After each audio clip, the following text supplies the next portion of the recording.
লাঠি দিয়ে মারতে পারে নাই, কিন্তু আমার বাবা আমার বুকের মধ্যে লাথি মারছে। তোমার বুকের মধ্যে লাথি দিচ্ছে? আমার এই যে ঠিক এই জায়গাটা লাথি মারছে আমার বাবা। আপনি সবারই জিজ্ঞেস করেন, সবাই সাক্ষী দেবে যে আমি সত্যি কথা বলতেছি কিনা। বিচ্ছেদ হয়েছে আমার বাবা মায়ের। সন্তানের সাথে কি কখনো বিচ্ছেদ হয়? সন্তানের সাথে কি কখনো বাবা মায়ের বিচ্ছেদ হয়? আপনার বাবার নাম কি? মোহাম্মদ তাবারেক হোসেন সরকার। উনি কি করে?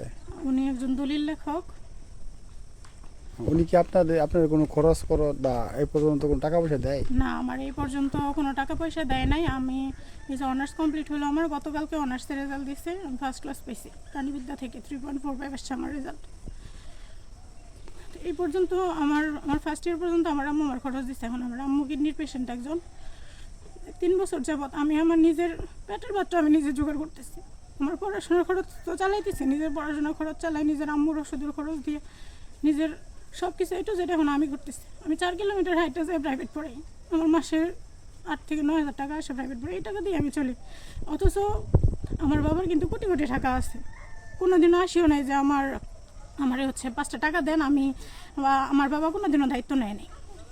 আমি যখন ক্লাস 10-এ উঠছি তখন মানে রেজিস্ট্রেশনের জন্য বাবা মায়ের এনআইডি লাগবে, সঠিক নাম সংশোধনের জন্য, সফটওয়্যারের জন্য। পরে আমার বাবারে ফোন দিছি। ফোন দেওয়ার পরে মানে উনি এত খারাপ ভাষা ব্যবহার করছে যে পৃথিবীতে কোনো বাবা যে তার সন্তানের সাথে এই ভাষায় কথা বলতে পারে এটা আমার ধারণাও ছিল না। তারপরে উনি এনআইডি দেয়নি। তারপরে আমার বড় মামা বাদী হয়ে মামলা করছিল, ভরণ পোষণের মামলা। তো এই মামলার রায় 20 সালে আসছে। মামলার রায় আমার পক্ষে আসছে। মাসে 8,000 করে টাকা দেওয়ার কথা ছিল, কিন্তু উনি ওই টাকা দেয় না। উনি এই মামলা আবার উচ্চ আদালতে আপিল করে রাখছে। এরপর থেকে আমার আম্মু অসুস্থ, টাকা পয়সার জন্য আমি আর এই মামলা চালাইতে পারিনি। আজকে কি জন্য আসছিলেন? আজকে এমনি আসছিলাম সবাইকে দেখার জন্য। মানে মামার বাসায় আসছে, আমার রেজাল্ট হয়েছে, মামা বলছে আসো। আজকে রেজাল্ট জানাইতে আসছিলেন বাবুর বাড়িতে? রেজাল্ট, হ্যাঁ, মানে একটু আসি যে সবাই দেখা যায়। আমি তো কখনো দেখি নাই, চিনি না। আমার মামার বাসা নতুন বাজারে, মামারা এখানে ভাড়া থাকে। তো এখানে আসার পরে আজকে যে এই অবস্থা, আমি এটার সুষ্ঠু বিচার চাই। আমি আমার পৈতৃক অধিকার চাই। আমি তো এই 25 বছরে কখনো আমি আমার পৈতৃক অধিকার চাই নাই, পাইও নাই। আমি কখনো এ পর্যন্ত এক টাকাও পাই না আমি আমার বাবার কাছ থেকে। আমি আমার সম্পূর্ণ পৈতৃক অধিকার চাই। এখন আপনার বাবা কি আপনাকে স্বীকার করেন না? আমার বাবা যখন ওই যে মামলার রায় হয়েছে আদালতে, আমার বাবা স্বীকার করছে আমি ওনার মেয়ে, কিন্তু উনি আজকে অস্বীকার করছে যে আমি ওনার মেয়ে না, আমার কোনো অধিকার নেই। মানে আপনার মার সাথে আপনার বাবার বিচ্ছেদ আপনার বয়স কত ছিল? আমার তখন 4.5 মাস বয়স ছিল। যখন আমার বাবা মায়ের বিচ্ছেদ হয় তখন তো আমি তো পৃথিবীর কিছুই বুঝি না। 4.5 মাস বয়সে একটা বাচ্চা বাবা মায়ের বিচ্ছেদ কি জিনিস বুঝে না।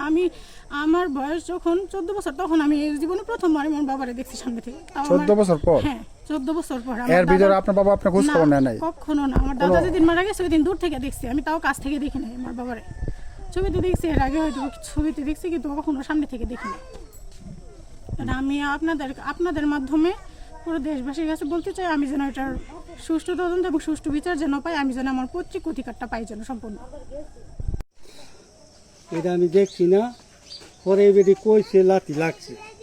মনে করুন ঘটনা হয়েছে কি, যখন এই বেটি আম্মা গেছে, এইবার আম্মা তো হয়েছে সারা বেটি গেছে, পরে হ্যাঁ উঠছে রাগ, যাইলে সন্তান আছে হ্যাঁ শিখে হ্যাঁ উঠছে রাগ। এরপরে হ্যাঁ ভাঙ্গা একটা জিংলা রোগ লইয়া হয়ে যা আইসে আমি ফিরাইছি, হ্যাঁ মানছি। আর বাবারে আমি কই তুমি শুনো কি। আচ্ছা, এই মেয়ে কি আপনার বাইরের মেয়ে স্বীকৃতি কি বিয়াটা হয়েছে আজকে মনে করেন প্রায় 20 বছর আগে। হওয়ার পরে এর মেয়ে যখন পাতালি করলো তখন কিন্তু হ্যাঁ আমাকে কেস করছে। কেস করে কেসের থেকে উদ্ধার করে মেয়েটা লয়ে গেছে লোকে। আমরা শুনছি যে মেয়ের লোকে লয়ে গেছে গা, মেয়ের কোনো দায় দাবি নাই, আঙ্গর মেয়ে লয়ে গেছে গা। যখন কেস মামলা হয়ে কিছুদিন আগে যখন হ্যাঁ মামলা করছে, পরে শুনছি যে মেয়ে নিছে না। আমরা কিন্তু এই সম্বন্ধে জানি না, আমরা অন্য জানি যে মেয়ে লয়ে গেছে গা।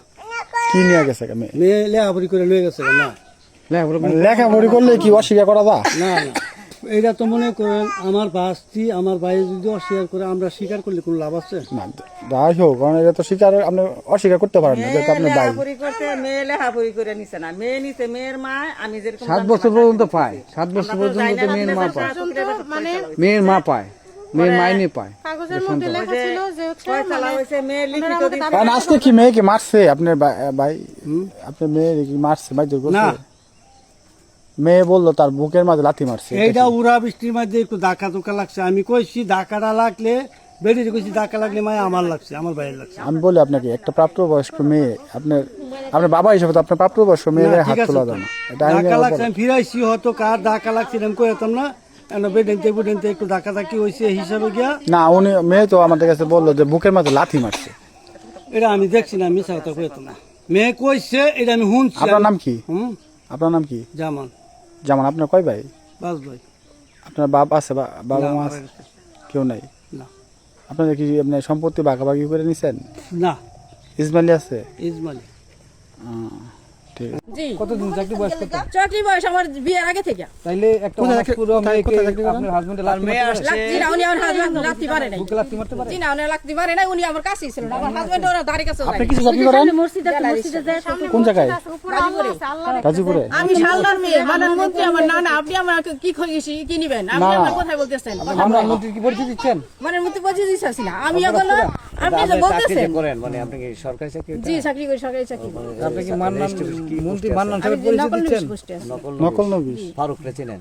ফারুক চিনবো কেন কেন? ফারুক আমার বাতিজা, আপন বাতিজা।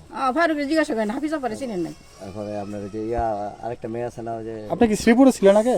না না, আমি গাজীপুর সদর শিমুরে থেকে চিনেন? জেলারে করি। শিমুরে চিনেন?